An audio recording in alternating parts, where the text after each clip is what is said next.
Bollywood updates में आपका स्वागत है। आज बात करेंगे बॉलीवुड की बेहतरीन फिल्मों में से एक सीरीज गदर की और इससे जुड़े अभिनेता सनी देओल की।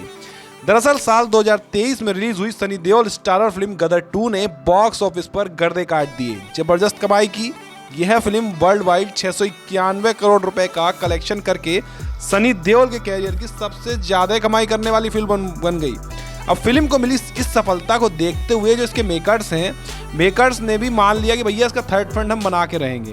थर्ड पार्ट बनाने के लिए कमर कस लिए मेकर्स ने। एक रिपोर्ट की माने जो गदर 3 की कहानी होगी, अब ये कहानी 1999 में हुए इंडिया पाकिस्तान के वार पर बेस्ड हो सकती है, ऐसा सूत्रों के हवाले से खबर आ रही है। एक सूत्र ने बॉलीवुड हंगामा को जानकारी देते हुए कहा कि 2001 में रिलीज हुई गदर एक प्रेम कथा की कहानी 1947 से 54 के दौर में सेट थी।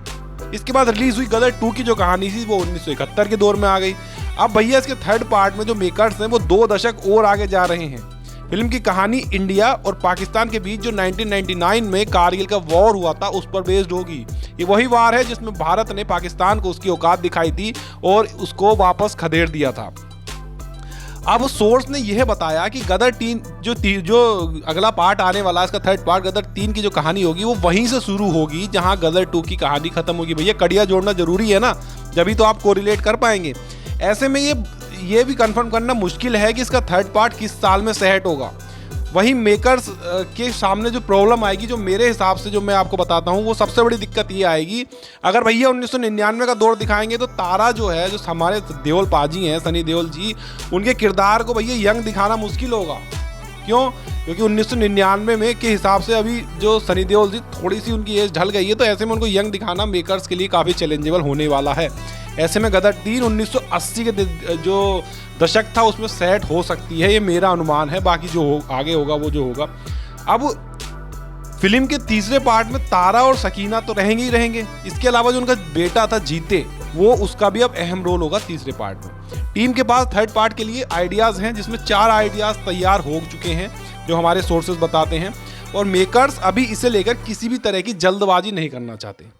अपने पिछले दोनों पार्ट की तरह दर्शकों को इस फिल्म के थर्ड पार्ट से भी, क्योंकि हाई इमोशंस, म्यूजिक, एक्शन, भक्ति की भावना जो रहती है उसकी उम्मीद है।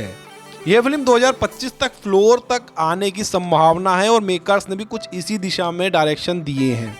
अब भैया सनी पाजी की बात कर लें तो वर्क फ्रंट पर उनके पास इस समय काफ़ी फिल्में हैं, बैक टू बैक कई फिल्में उनकी आने वाली हैं, और दर्शक जो उनके हैं और जो उनकी ऑडियंस है उनको खूब मजा आने वाला है। सबसे पहले वर्क फ्रंट की बात करें तो लाहौर 1947 पर वो काम कर रहे हैं। इसके अलावा उनके पास बॉर्डर 2, रामायण जिसमें वो हनुमान जी का किरदार निभाएंगे, और अपने 2 जो अपना लीजेंडरी अपने फिल्म थी उसका भी सीक्वल यानी अपने 2 जैसी बेहतरीन फिल्मों पर काम कर रहे हैं। तो 2024 और 25 सनी देओल के लिए बहुत खास होने वाला है, क्योंकि इस तरह की बेहतरीन फिल्में उनके पास हैं और वो धीरे धीरे रिलीज होने वाली हैं। बाकी बॉलीवुड से जुड़ी अन्य अपडेट्स के लिए जुड़े रहिए हमारे साथ, हमारे अपने चैनल बात नेशन की में। बाकी ये सेशन आपको कैसा लगा कमेंट बॉक्स में अपनी राय जरूर साझा कीजिएगा। चैनल पर अगर नए हैं तो चैनल सब्सक्राइब कीजिएगा और बेल आइकन प्रेस कर दीजिएगा। बाकी स्वस्थ रहें, मस्त रहें, अपना ध्यान रखें, इसी कामना के साथ आपसे विदा लेता हूँ। जय हिंद, जय भारत।